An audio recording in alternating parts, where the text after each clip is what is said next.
Some powerful Democratic senators are hammering their party leader, President Obama, fighting tooth and nail over the proposed tax cut compromise. Louisiana United States Senator Mary Landrieu went on the record. You have said, or been quoted as saying that extending tax cuts for those making more than $1 million a year is borderline immoral. Yes, it borders on moral recklessness, and let me explain. And I voted for the first set of Bush tax cuts because at the time we had, as you will remember, $128 billion annual surplus. So my people said to me, Mary, we've got a lot of extra money. Can we have some of it back in tax cuts? I said yes.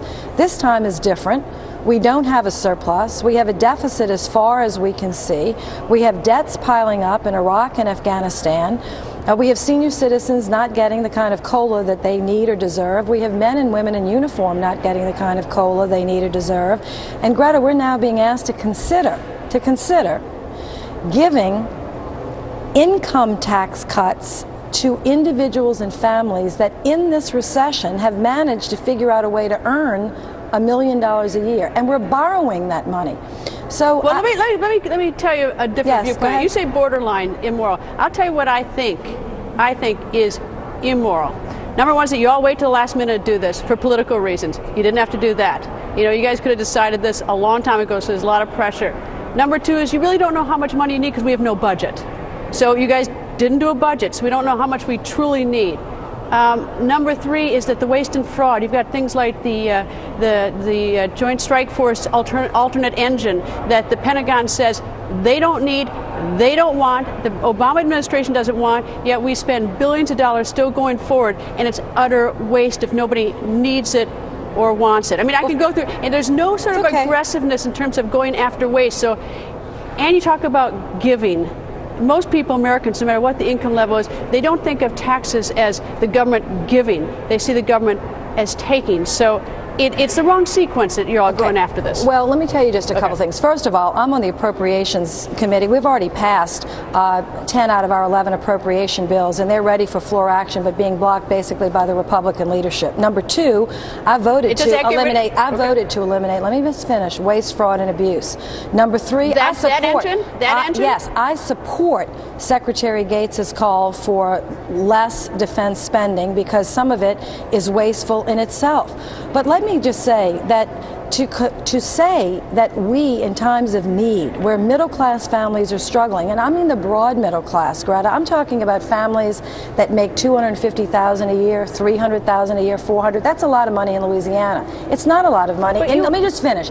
In New York or in California. But I have Republican leaders asking us to borrow almost $50 billion to give from people, from the taxpayer, to give tax cuts to people making over $1 million a year. I think that's wrong. But don't you see how the politicians, and I say that with all due respect, because I admire politicians, have been complicit in this. You know, you weren't monitoring what was going on in the housing industry. You've got all the problems in the SEC. Our economy has gotten to be such a bloody mess.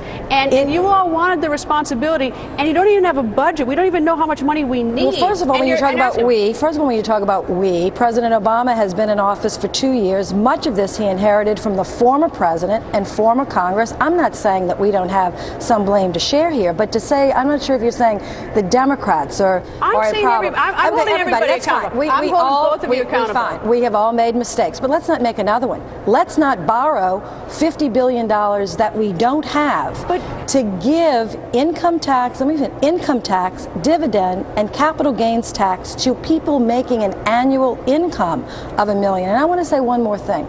I'm a Democrat that believes in millionaires. I'd like to create more of them. I'm a Clinton Democrat who believes in creating wealth to the broad middle class, to making more millionaires in America. I don't have a problem with creating millionaires. What I have a problem with is borrowing money from the poor, the destitute, the unemployed, and the middle class and businesses to give money to people who are making an annual income of $1 million. I'm going to have a very difficult time doing that. You know, I want to help those people, but one of the ways that we help the people is by holding your feet to the fire, and both Republicans and Democrats, and say, why don't you go after the waste? It's all out there. I mean, look at the $1 billion we spent on that invisible fence to Boeing, which is now to the credit of Jan Napolitano, was canceled.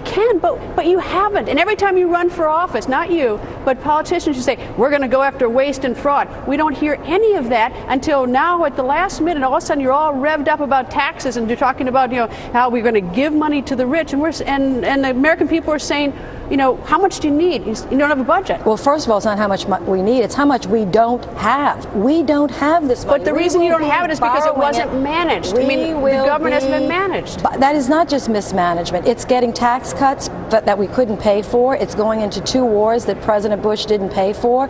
It's the recession that we've had to dig our way out of. So there are many reasons for it. But the question before the Congress today, Greta, is, we have to put a package together to extend middle-class tax cuts. Who should we extend those tax cuts to? To families making $250, $350, or to everyone? I say not to everyone. We can hardly afford to do it for the people that really need it the most. Middle-class families, broadly speaking, 100,000 to 500,000. But you know what? Let's just say that we could all agree that people that with annual incomes of over $1 million shouldn't be first in line.